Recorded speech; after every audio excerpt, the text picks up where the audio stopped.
All right, today we're going to talk about transformations and transforming them, these functions graphically.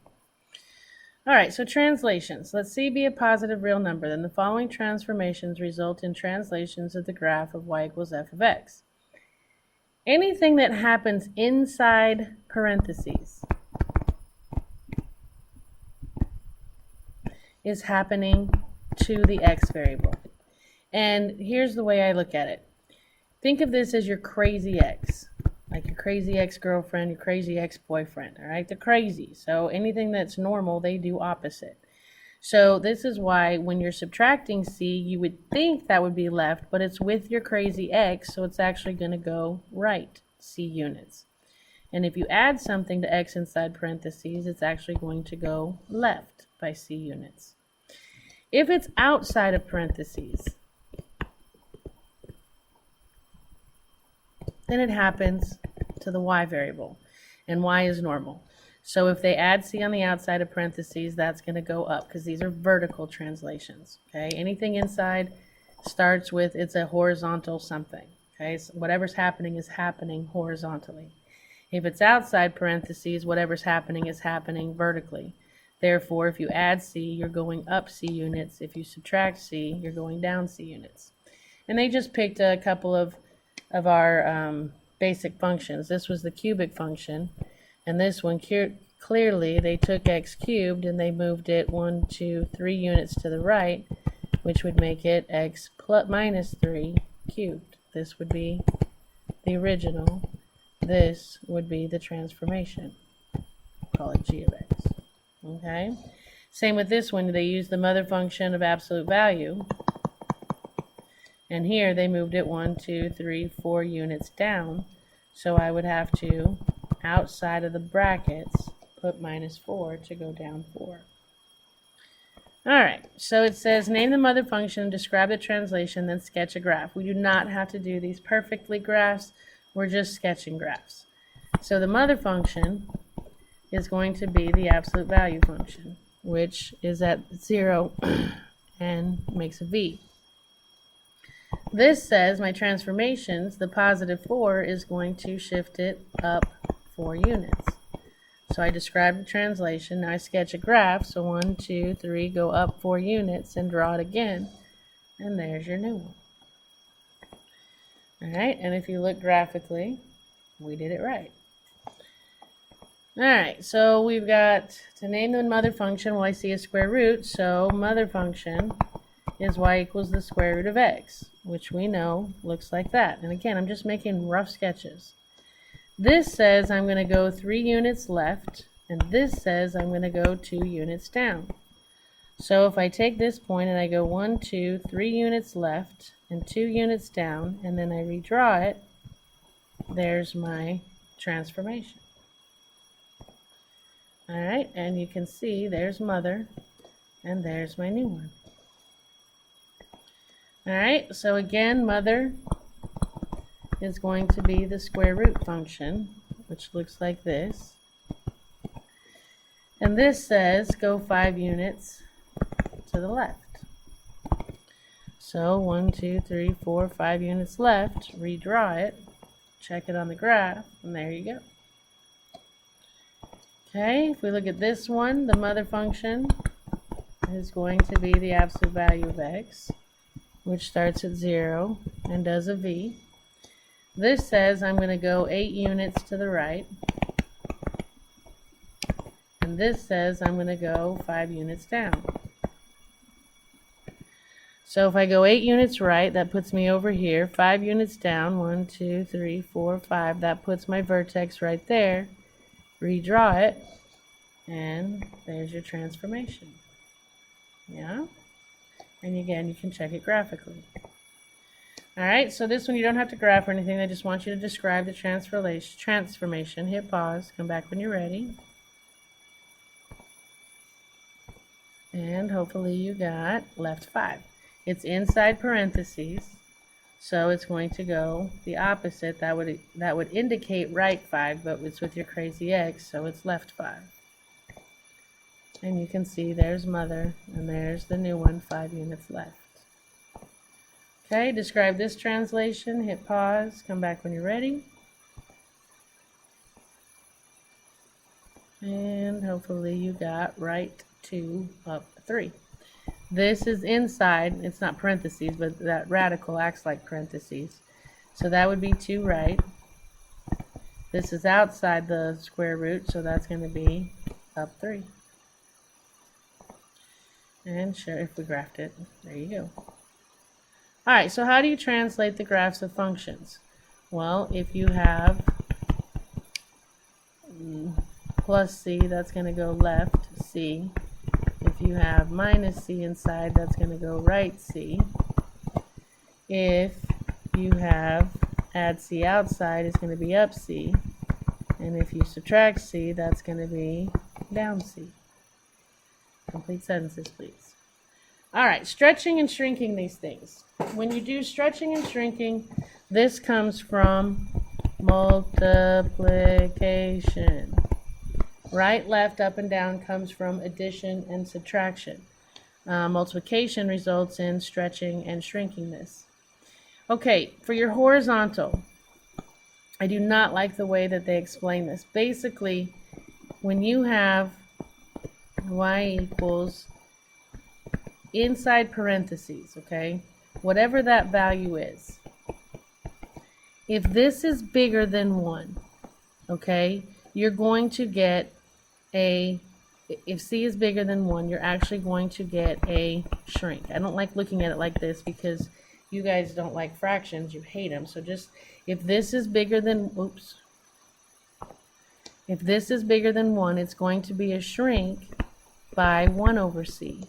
If c is less than 1, meaning I don't mean negative, I mean like a fraction, like 2/3, 3/5, something like that, that's actually going to be a stretch of 1 over c. Okay? Outside, the vertical stretching or shrinking, and if you look at this, okay, whatever this, here was my mother, the black one. The blue one is my transformation. You can see that they've stretched it out horizontally. Okay? Your vertical stretches or shrinks is when you multiply on the outside. So this is multiply on the inside, and this is multiply on the outside. If you multiply on the outside and c is bigger than 1, it's going to stretch it. This one is not a stretch. Mother is black. Transformation is blue. They did not stretch that, so c must be less than 1 because that would make it a shrink. Okay? All right, so it says name the mother function, describe the translation, then sketch a graph of the function. My mother function is going to be the absolute value function. Okay, my transformations, that is outside, so it's vertical. It's less than 1, so it's going to be a shrink of 1/3. If you vertically squish this together, it's going to make it a lot wider. And we're just guessing here, we're just sketching, all right, because it just said sketch. We don't have to be perfect. But what I'm expecting is it's not going to move right or left, but this vertical shrink is going to make it really wide. If I check on my calculator, I am correct. There's mother, and there's the 1/3 shrink. Okay? Alright, so if we look at this one, my mother function is going to be the parabola, squared function. Okay? This says that I'm going to do a horizontal because it's inside. Normally I'd say shrink because it's little, but remember it's with your crazy egg, so it's opposite. That's actually going to be a stretch of, flip it over, 2 over 1. Okay, if you horizontally stretch this, that means you're going to, again, make it a lot wider. So it's going to look something like that. And if I check it on the graph, sure enough, it's wider. Okay? Alright, so again on this one, mother function is going to be the square root function, which looks like this. This is going to be a vertical stretch of 3. If I vertically stretch this, it's going to make it a lot taller. And if I check on the graph, sure enough, there it is. Again, we're just making rough sketches here. These are not perfect exact graphs. All right, so if I got this one, my mother function is the cube function, which comes up, turns around, and does this. This says it's going to be a vertical shrink of 1/5. If you shrink this, you're squishing it together up and down. That's going to make this thing a lot wider if you go squishy, squishy. And again, if I look at the graph, there's mother, and see how the black one is a lot wider. Okay, because that's when you vertically shrink something, it makes it wider. All right, you try this one. You're just describing the transformation. Hit pause, come back when you're ready. And hopefully you got a vertical stretch of 5. It's outside, so it's vertical. It's bigger than 1, which means it's a stretch. And you can see that here's mother. If I vertically stretched it up and down, that's going to cause it to be much thinner. Alright, so how do you stretch and shrink graphs of function? You use multiplication. And you should describe those rules. Alright, if it's inside with x, alright, then it's tell me when c is positive, or when c is bigger than 1 and when c is a fraction. Tell me what happens. Alright, so reflections. Reflections are when you reflect. You can reflect 2 ways. Well, 3 ways actually, but you can reflect across the x-axis. So if you look at my red function, reflecting over the x-axis would turn it upside down. So this would come down here and up like that. If I reflect across the y-axis, alright, I don't remember which one I said, but if blue was regular, or red was, I don't know, whichever, it doesn't matter. When I reflect this over y, this side reflects this way. This side would reflect this way. So there you go. If you're going to go through the origin, that means you reflect over x and reflect over y.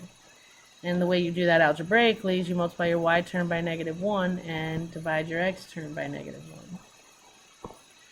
Alright, so it says name the mother function, describe the translation, and sketch a graph. My mother function is going to be y equals x squared. Okay. My transformation, that negative on the outside, is going to reflect over x, which just means I turn it upside down. Okay, there you go. Alright, my mother function on this one is going to be the square root function, which looks like this. You've got a negative on the inside. That means it's going to reflect over y, which means it's going to go this way. Check it on the graph, and sure enough, there you go.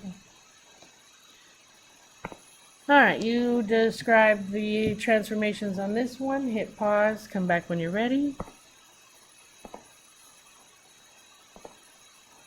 And hopefully you got 2. You've got a negative on the outside. It's not inside parentheses, which means it's going to reflect over x. And if you look at that,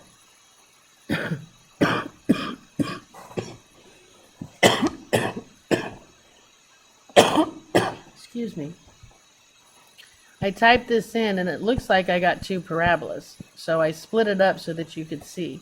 Here's x cubed. If I reflected this over x, this half moves to this side and this half moves to this side.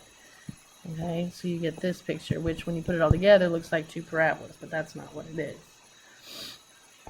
Alright, describe this one. Hit pause, come back when you're ready. And hopefully you got a reflect across y and then reflect across x. Alright, this negative on the inside, you always do inside things first, that's your reflect over y. And the outside one is the reflect over x. And if I look at the picture again, I get this thing, which looks like a cubic function. It's not. Here's mother, square root of x. Again, if I reflected this over x, it would come down here, and then reflect over y would be right there. Okay. So how do you reflect graphs across the x-axis? Multiply f of x by -1. How do you reflect the graphs over the y-axis? Multiply x by -1. How do you reflect the graph of the functions across the origin? You go over x, then over y. Alright, so we're at homework, which means we're done. Happy homeworking, and I will see you next time.